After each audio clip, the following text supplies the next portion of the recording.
waxaa jira xanuuno dunida soo maray oo taariikh-yahanada halxidhaale ku noqday. dabcan waa cudurro ugub ku ah caalamka oo la yaab leh. mid ka mid ah jirrooyinkaasna bal aynu eegan fiirino. sannadii 1518 wax magaalada Strasbourg ee Faransiiska ka tirsan ka soo ifbaxay xanuun aan xilligaas wax ka dambeysay caalamka lagu arag. bilowgii hore waxaa mid ka mid ah wadooyinka magaalada maalin lagu arkay Frau Rof iyo gabadh la odhan jiray, taas oo ka jaasaysa ama qoobka ciyaaraysa iyadoo aan waxyaas meesha ka baxayn. dadka yaab iyo af kala qaad ayay ku noqotay. odaygeedii oo isna dhowr jeer isku dayay inuu xaaskiisa meesha ka kaxeeyay waa uu u taageeli waayay, sidii ayuuna gabalkii ugu damay. maalin labaad waxaa haddana isla wadadii lagu arkay gabadhii oo jaasaysa. dadkiina sidii maalintii hore oo kale ayay isu soo dultubeen iyaga oo daawanaya dhanna kala yaabsan ficilkan ugubka ah ee ay samaynayso, dhinaca kalena u bogsan hab ciyaareedkeeda.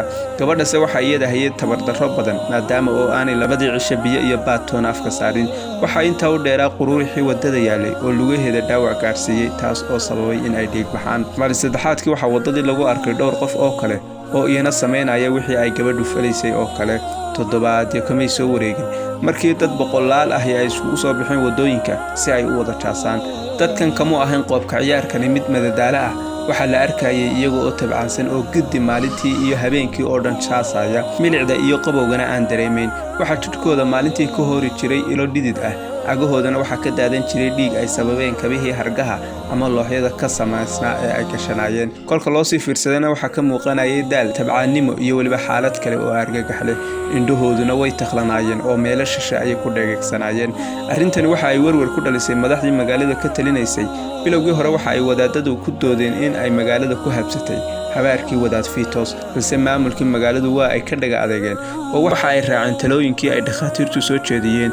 waxa ay sheegeen dhakhaatiirtu iyaga oo ka dawlaya aragti khaldan oo ay xilligaas aaminsanaayeen in dadkan uu wareegga dhiigoodu kor u kacay, heerkulkooduna uu siyaaday. sidaa awgeed xalka keliya ee lagu daweyn karaana uu yahay in loo suurtogeliyo sidii loogu boorin lahaa jaaska inay sii wadaan ilaa uu dhiigoodu saaxiga ka keenayo.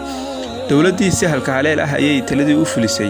turtaba waxa ay albaabadii isugu dhufatay suuqii fardaha lagu iibin jiray iyo weliba kii khudaarta lagu gadi jiray ee magaalada ku yaalay.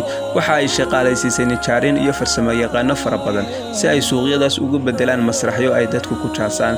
kadibna waxa ay lacag badan dowladdii ku kharash garaysay sidii loo shaqaalaysiin lahaa muusika rag garaaca iyo kuwa xoogag waaweyn oo iyana duurbaanada tuma, sida oo kalena qalabkii xilligaa lagu heesi jiray oo dhanna waa la keenay goobta. waxaana fagaarayaasha lagu soo xareeyay dadkii magaalada ee wada jaasayay. nasiib darro natiijadii sidii la filanayay may noqon. dadkii intoodii badnayd waa ay suuxeen tabardarro, gaajo iyo daal daraaddeed, halka maalin kastana ku dhowaad 15 qof ay dhimanayeen. waxaana xanuunkaas lama aragga ah ee dadkaas ku dhacay loo bixiyey daacuunkii jaaska. dowladdii waxa ay markan ku eeratay taladii wadaadada oo dadkii waxaa loo daabulay qabrigii wadaad Fiitos, kuwaasna iyada oo kaba cas loo geliyey, lana rabo in ay ka soo barakaystaan si uu habaarkoodu uga korkaco. balse taasina natiijo wax ku ool kamay soo bixin. xanuunkan waxa uu socday bishii Julaay ilaa bishii Sebtembar ee sannadii 1518, waxaana uu muddadaas mariyay boqolaal qof oo ka mid ah dadkii magaalada deganaa. kadibna si kadis ah ayuu baabay oo mar qudha xanuunkii loo waayay. waxaana uu noqday xanuunkani mid xilxidhaale ku noqday culimada taariikhda iyo weliba kuwa caafimaadka.